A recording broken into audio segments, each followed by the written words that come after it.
नमस्कार, स्वागत है आपका अजीत अंजुम जी के यूट्यूब चैनल पर। मैं हूं अशोक वानखड़े। भाजपा 240 पे क्या अटकी, संघ का भी दिल खुल गया या हिम्मत खुल गई कि अब 2014 से लेकर 2024 तक जिस संघ ने चुप्पी साधी थी, वही अब एकाएक आक्रामक हो गया है। मानो 2014 से लेकर 24 तक संघ भी जो अपने आप को निग्लेक्टेड समझ रहा था, उत्पीड़ित समझ रहा था, वो भी बोलने लगा है। और संघ कहीं ना कहीं ये बात को महसूस कर रहा था कि बीजेपी का शीर्ष नेतृत्व अब उनको भी अपना सुप्रीमो मानने से मना करता है। बात यहां तक पहुंच गई कि भारतीय जनता पार्टी के राष्ट्रीय अध्यक्ष जेपी नड्डा जी ने चुनाव के बीच ये एक अंग्रेजी अखबार को इंटरव्यू देते हुए कहा कि अब भारतीय जनता पार्टी को संघ की जरूरत नहीं है। हम अपने आप में इतने मजबूत है कि अभी हम संघ को संघ अलग है, वो अपना काम करे, हम अपना काम करें। जबकि संघ ही भाजपा की रीढ़ की हड्डी थी। संघ का स्वयंसेवक ही जो पन्ना प्रमुख से लेकर बूथ लेवल पर काम करता था, वही भाजपा का भी सदस्य था, वही बजरंग दल में भी है, वही विश्व हिंदू परिषद में भी है। लेकिन शायद 2014 को मिला पूर्ण बहुमत और 19 को 300 पार जाने के बाद अहंकार इतना बढ़ गया नरेंद्र मोदी जी का और उनके पूरे टीम का कि मोदी को उन्होंने भगवान बना दिया। मोदी की गारंटी, मोदी की सरकार, मोदी है तो मुमकिन है, इस तर्ज पे 400 पार का नारा दिया। जिस राज्य में जैसा गठबंधन करना चाहा वो किया। 2014 से लेकर 2024 तक करीब करीब 13 राज्य ऐसे थे जहां एस्टेब्लिश्ड सरकार ईडी, सीबीआई, इनकम टैक्स के भरोसे डिस्टेबल कर वहां भाजपा ने अपनी जुगाड़ू सत्ता बनाई। महाराष्ट्र उसमें एक था, क्योंकि इस बार यदि बीजेपी 240 पे आई है तो उसमें अहम रोल महाराष्ट्र और उत्तर प्रदेश का है। उत्तर प्रदेश में लगातार राज्य के नेतृत्व को कब्जे में लेने के लिए जो पिछले 10 साल से लड़ाई चल रही है, योगी आदित्यनाथ वर्सेस अमित शाह या दिल्ली वर्सेस लखनऊ कहें,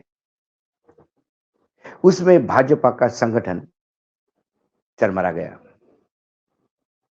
योगी आदित्यनाथ या संघ या संगठन जो भी कुछ कहे, उसके विपरीत दिल्ली काम करती रही। उत्तर प्रदेश में यदि बीजेपी का बुरा हश्र हुआ तो उसके लिए दिल्ली जिम्मेदार है। दूसरा सबसे बड़ा महाराष्ट्र राज्य महाराष्ट्र है, जहां 48 सीटें आती हैं। पिछली बार करीब करीब 40 सीटें एनडीए गठबंधन के पास थी। इस बार भाजपा की शर्मनाक हार सिंगल डिजिट पे 9 पे आ गई। भाजपा ने जब सेना के साथ चुनाव लड़ा 2019 का, तो एक प्रचंड बहुमत में सत्ता में आया। लेकिन जैसा कि पहले प्रॉमिस किया गया था कि 2.5 साल मुख्यमंत्री पद रहेगा, क्योंकि उद्धव ठाकरे ने अमित शाह जी को इस बात का रिक्वेस्ट की थी, इस बात का गुहार लगाई थी कि बाला साहेब ठाकरे की मृत्यु के पूर्व मैंने उन्हें प्रॉमिस किया था कि एक बार मुख्यमंत्री जरूर बनेगा शिवसेना का, तो 2.5 साल के लिए हमें दे दीजिए। वहां हाँ भी हुई थी, लेकिन चुनाव के दौरान लगातार देवेंद्र फडणवीस के नेतृत्व में सरकार बनाने की बात हो रही थी, तो अब उद्धव को लगा था कि ये 2.5 साल की बात है, इसलिए उद्धव भी चुप रहे। लेकिन नतीजे आने के बाद जो हश्र हुआ, एक महाविकास आघाड़ी की स्थापना हो गई। शिवसेना पहली बार जो पारंपरिक सहयोगी थी भाजपा की, भाजपा में कई लोग एनडीए गठबंधन में आते रहे जाते रहे, लेकिन विचारधारा से और परंपराओं से एक ही प्लेटफॉर्म पे खड़े होने वाले अकाली दल और शिवसेना भी 2014 के बाद भाजपा से छिटक गए, क्योंकि भाजपा सत्ता में रहने के लिए लगातार नए-नए प्रयोग करती रही, नए-नए लोगों को जुगाड़ करती रही और वो लोग भारतीय जनता पार्टी की विचारधारा में बैठते या नहीं बैठते। जम्मू कश्मीर में पीडीपी के साथ गठबंधन किया जो आतंकवादी पार्टी थी। ऐसा भाजपा बार-बार वो आतंकवादी समर्थित पार्टी है, उस पे आरोप लगाते थे, उनके साथ सत्ता में आ गए। महाराष्ट्र में शिवसेना तोड़ी, एक बड़ा खामियाजा भाजपा को उसका भुगतना पड़ा। लेकिन जब एकनाथ शिंदे के साथ मिलकर सरकार बनाई, तो उनके पास बहुमत था। महाराष्ट्र की विधानसभा में 288 सीटें हैं। वर्तमान में भाजपा के पास 103, अजित पवार के पास 40, एकनाथ शिंदे के पास 38, साथ में बहुजन विकास आघाड़ी के 3, फिर एक पीएचजेएसपी है जनसुरिया पार्टी, वो 2, एक आरएसपी है उसका 1, जेएसएस है उसका 1 और इंडिपेंडेंट 14, ऐसे 203 का आंकड़ा वर्तमान में एनडीए सरकार के पास है महाराष्ट्र में। यदि अजित पवार का कुनबा साथ में नहीं भी आता तो 163 थे, 144 पे मेजॉरिटी में आती है सरकार, 145 पे, 163 एक अच्छी मेजॉरिटी थी। अजित पवार के कुनबे को साथ में लेने का कोई मतलब नहीं था, क्योंकि जब आपकी सरकार बहुमत में है और ये बहुमत कहीं खोने का आपके पास चांस भी नहीं। ये सब होते हुए मात्र शरद पवार को नीचे दिखाने के लिए अजित पवार की पार्टी तोड़ी गई और अजित पवार जैसे ही एनडीए गठबंधन का या महायुति जो कहते हैं महाराष्ट्र में उसकी सरकार में आ गई, तो पूरे देश में भ्रष्टाचार के खिलाफ जो भाजपा की लड़ाई थी वो कमजोर पड़ गई, क्योंकि जिन्हें लगातार भ्रष्ट कहते हुए पिछले कई सालों से आप कोसते रहे, उन्हें ही आपके मंत्रिमंडल में उप मुख्यमंत्री बनाया। उनके भ्रष्टाचार पे पर्दा डालते हुए उन्हें क्लीन चिट देनी पड़ी। जब एकनाथ शिंदे बाहर निकले तो उन्होंने कहा था कि उद्धव ठाकरे जी ने बाला साहब ठाकरे जी के हिंदुत्व के विचारधारा को समाप्त कर दिया, डाइल्यूट कर दिया, खत्म कर दिया और कांग्रेस और राष्ट्रवादी के साथ गठबंधन किया। हम हिंदुत्व के विचारधारा को लेकर बीजेपी के साथ आए हैं। ये कुछ गले उतरने वाली बात भी थी, लेकिन जैसे ही अजित पवार साथ में आ गए, बात गड़बड़ा गई। अब वो हिंदुत्व वाली बात भी नहीं रही।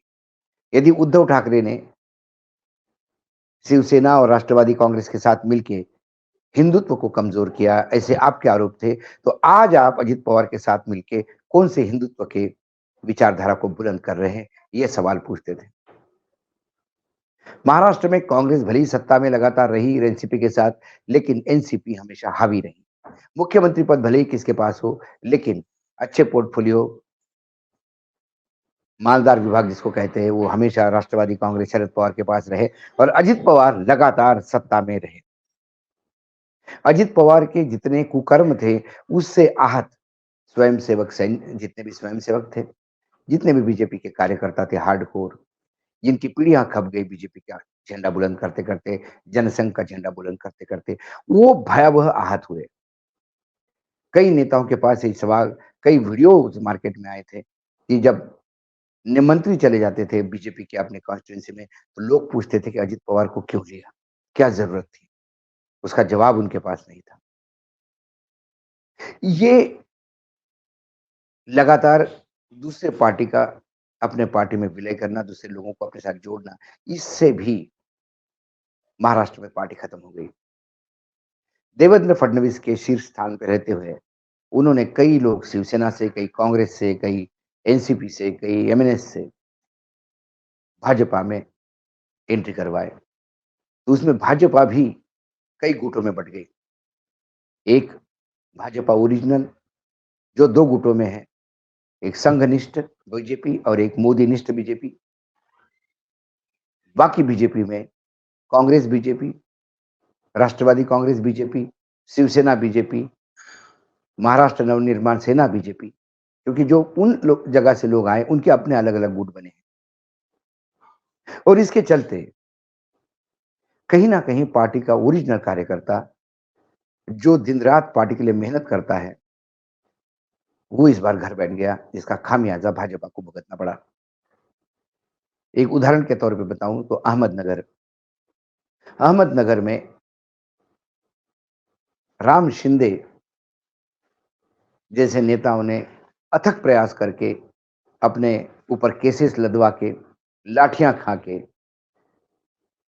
नगर जिले में भारतीय जनता पार्टी का अस्तित्व खड़ा किया। उनकी मुख्य लड़ाई वीके पाटिल इस घराने से थी, क्योंकि अहमदनगर में उनका साम्राज्य है, प्रवरानगर शुगर मिल और वीके पाटिल घराने का। जब वीके पाटिल अपने बीजेपी में आ गए और वो रेवेन्यू मंत्री बनाए गए, तो राम शिंदे के जितने कार्यकर्ता थे, बीजेपी के कार्यकर्ता थे, वो रोज अपमानित होते रहे। किसी काम के लिए भी जाते तो वीके पाटिल के यहाँ से मैसेज आता था, जाइए आप, तब तो बड़ी बातें करते थे, तब तो बड़े मेरे खिलाफ नारे लगाते थे। बीजेपी में आने वाले भी क्या पूरे बीजेपी के हो गए हैं कि आज अहमदनगर में लंके नाम के एक बहुत ही साधारण से व्यक्ति ने वीके पाटिल के बेटे का पराभव किया, क्योंकि भाजपा घर बैठ गई।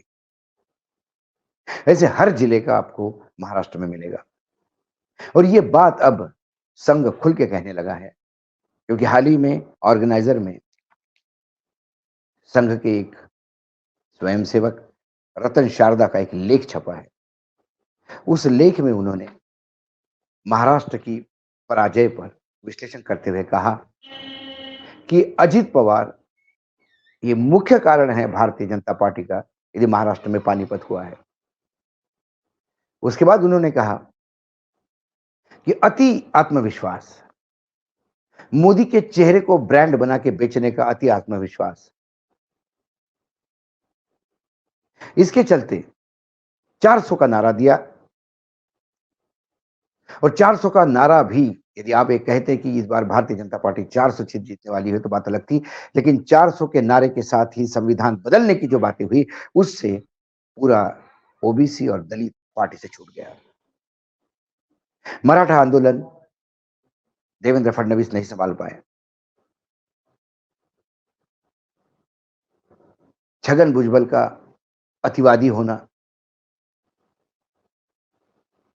और देवेंद्र फडणवीस का पेशवा जैसा रूल करना, जहां ब्राह्मणों को वर्चस्व दिया जाता था, इसके चलते महाराष्ट्र में भाजपा खंड खंड में बट गई। 2019 में भी स्थितियां इतनी भाजपा शिवसेना के लिए अच्छी थी